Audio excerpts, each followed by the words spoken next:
नमस्कार मित्रमैत्रिणी, कसे आहात तुम्ही? नक्की स्वस्त आणि मस्त असाल. तर आज मी तुमचे माझ्या छोट्याशा ब्लॉगमध्ये स्वागत करते. आज नवरात्रातील तिसरा दिवस आहे. आपण नवरात्रामध्ये नवदुर्गेच्या 9 रूपांचे पूजन करतो. तर आज चंद्रघंटा या देवीचे आपण पूजन करतो.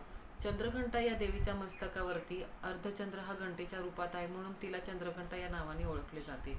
या देवीच्या पूजनाने माणसाला खूप आत्मविश्वास प्राप्त होतो. या देवीच्या पूजनाने भावनांवर नियंत्रण मिळवता येते, माणसातील खंबीरपणा वाढतो. चंद्रघंटा ही देवी नावाप्रमाणे शांत चित्त आणि आत्मबळ प्रदान करणारी देवी आहे. देवीचे हे तिसरे रूप शांती देणारे आणि अतिशय कल्याणकारी आहे. ही देवी अतिशय तेजस्वी आहे. चंद्रघंटा देवीच्या उपासनेने आराधनाने साधकाला पवित्र असे ध्वनी ऐकू येतात अशी मान्यता आहे.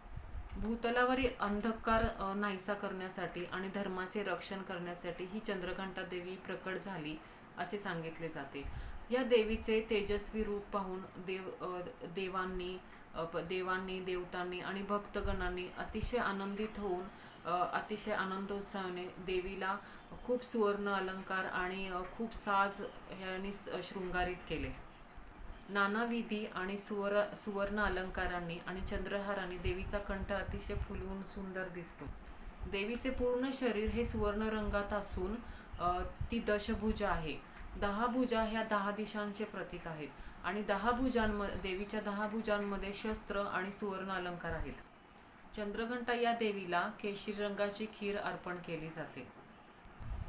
या देवीचा मंत्र असा आहे: या देवी सर्वभूतेषु चंद्रघंटा रूपेण संस्थिता, नमस्तस्ये नमस्तस्ये नमस्तस्ये नमो नमः. ही चंद्रघंटा देवी आपल्या हातातील घंटानादाने सर्वांना भयमुक्त करून निर्भय बनवते आणि भक्तांना नवचैतन्य, नवउत्साह, नवजीवन देते. तर माता चंद्रघंटा देवीच्या प्रार्थना आणि उपासना करून आज मी देवीला अशी प्रार्थना करते की माझ्या मित्रमैत्रिणींना, आम्हाला सर्वांना भयमुक्त करून तू आमचं कल्याण कर. नमस्कार.